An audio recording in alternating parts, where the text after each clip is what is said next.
Hey, what's going on, fellow collectors? Let's just jump right into a list of a ton of different small cents to look for that are worth pretty good money. Let's start off with the 1915D Lincoln Wheat Cent. These are really neat coins, and they usually can go for, well, ungraded value around a couple bucks, which is already pretty awesome, to highly graded specimens can be in upwards of a couple $100. The melt value of these is, coincidentally, already 2 times the value of the penny, so around 2 cents, almost 3 cents. So that's pretty cool too. And the 1915Ds are really easy to come across in relation to wheat cents since there was 22 million of them made. They're made of 95% copper and 5% tin and zinc, as are many of the other cents around this time period. Next on the list is the 1916D Lincoln Wheat Cent. So these are really similar, except for there's 35.9 million of these made, so they're a little bit more out there than the previous coin, which is why the lower end values are only around 75 cents to $1, when the higher values for like MS 60 and above can be well above $100. That brings us to the next coin on the list, which is another wheat cent, but a 1919D Lincoln Wheat Cent, which sits around $1 or so in the low end, but in the high end can be closer to the $200 range, as these are a little bit more valuable, and there are known errors to be found on 1919D coins, like multi-strikes. There was 57 million of them made, so there's a ton of them out there, but they're really hard to find in good condition. Next on the list is an Indian head cent, which is an 1880 Indian head. These are really beautiful coins. I love both the obverse and the reverse, even though many people don't. There's 38.9 million of them that were made out of Philadelphia, so they're not going to bear a mint mark. These are made of the same composition as the pennies of early 1900s at 95% copper and 5% tin and zinc. These are already worth $4 or $5 as Indian heads are becoming more scarce and harder to find, but in upwards of a couple $100 in pretty good condition, and then proof cents are over $300 or $400 depending on the condition for those. Next is the 1910S Lincoln Wheat Cent, which had only 6 million of them made, which really aids in the value of this coin.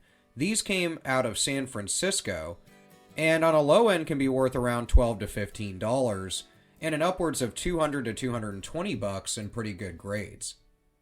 The next one is the 1917D Lincoln Wheat Cent, which along with the one following this one, the 1911, both of which had a lot of things go on in American history during those years, and they sit at similar values. The 1917D had 55 million of them made, out of Denver, of course. It's designed by Victor D. Brenner, as you probably know, and shares the same composition as other pennies of that era, at 95% copper, 5% tin and zinc. There's many errors that are actually known to be found on 1917 cents in general. On a low end, these are worth only about $1 to $1.50, but in upwards of $200 to $230 in really good grade. As I mentioned, the next one on the list is the 1911D. These are also out of Denver, of course, with a low mintage of only 12.6 million. These are 95% copper, 5% tin and zinc, but these on the low end, even in kind of average condition, can be worth $4 to $8 and in upwards of $300 in really high MS grades, so they are worth sending off to grade if you find one in good condition. Next on the list is back to a couple Indian head cents. The 1894 is the first one, so it shares the same obverse and reverse as the previous one we mentioned, but on a low end can be worth $8 to $10, and in upwards of $300 to $400 in really high grades, and then proofs can go much higher than that. There was only 16.7 million of them made, and they share the same composition as the others, but with that kind of mid-level mintage, they have really good value to them. The next one is the 1888 Indian head cent, which came out of Philadelphia with 37.4 million of them made, designed by James Longacre. Low end is around $4 to $6, but higher end coins are in the $200 to $300 range pretty readily, and proof coins for these, if they're really high graded, can be close to like $400 or $500. Next on the list is back to wheat cent pennies with the 1918D. These can be anywhere in upwards of a couple $100 in better grades. Low end is only maybe $1 or $2, especially if it's in good condition. These share the same composition, and the 1918D, of course, is out of Denver, with 47.8 million of them produced. You don't see many 1918Ds in good condition, however, so that really aids to the value if you're able to come across one that's in pretty good shape. Next on the list, we jump back to Indian head cents with the 1864 Indian head cent, no L. So this 1864 Indian head cent features the absence of the L initial on the ribbon behind the Indian head and bottom feather, depicted in this image that you'll see here in the video, and it shows where the L would be located between the arrows behind the Indian head. These can be worth pretty good money in lower condition, around $20 to $25. Proof coins with this variety on them can be worth in upwards of $1,000, and high MS grades are usually around the $150 to $250 range. Next on this list is the 1917S Lincoln Wheat Cent. We had already touched on the 1917s before. These are out of San Francisco with only 32 million made, sharing the same composition as the other coins. They have a low end of maybe 50 cents to $1.50 or so, but in upwards of a couple $100 in really good condition. Next is the 1926D, which is a great coin to look for because there's 28 million of them that were minted out of Denver. And on the low end, they usually get a couple bucks out of them. On the high end, you can see them go for $150 to maybe the $200 to $220 range. Next is the 1879 Indian head cent, followed by another one that's similar in value.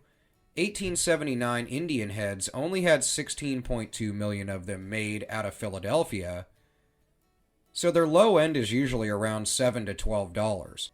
Higher grades are usually around the $100 to $200 mark, with proof coins being in upwards of $400 or $500. Next is the 1865 Indian head cent, which, like I said, has similar values to it, albeit the age difference between the coins. There was 35.4 million of these made out of Philadelphia, with the low end being around $18, but the high end being in the $200 to $300 range, with high-grade proof coins hitting $600 to $700. Next, we jump back to wheat cents with the 1927S, which has a low end of only $1 or $2, but a high end of over $400 in really high-grade conditions, making it a wonderful wheat cent to keep an eye out for. The 1920S Lincoln Wheat Cent is only a few years before that one, but has similar value, but on the high end, in high MS grades are generally seen selling for around the $200 to $300 mark pretty regularly, but have a low end of a couple dollars, so that's really good for a penny, and the melt value is already twice its value. Next on the list is starting to get into the higher figures as far as value, which is the 1918S Lincoln Wheat Cent.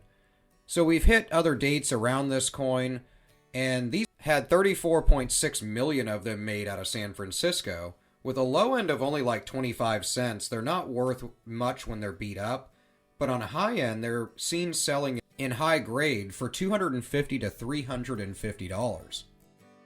The 1916 Lincoln Wheat Cent out of San Francisco had 22 million of them made, so a very similar value to this coin, although you don't find many of them in decent condition, so they have a low end of a couple dollars and a decent. And when you see high MS grade ones go for sale in regular auctions, they can go in upwards of a few $100. The 1931S Lincoln Wheat Cent is one of those coins that has so little of a mintage that the value really is skyrocketing. There was only 866,000 1931S Lincoln Wheat Cents made out of San Francisco, so the low end is usually around $50+. And when you see these in decent grades, they go for a few $100 easily. In really high grades, there's been ones known to sell for well over $1,000. That concludes this portion of a series of videos to cover a bunch of small cents to look for that are worth really good money, so let me know what you think in the comments.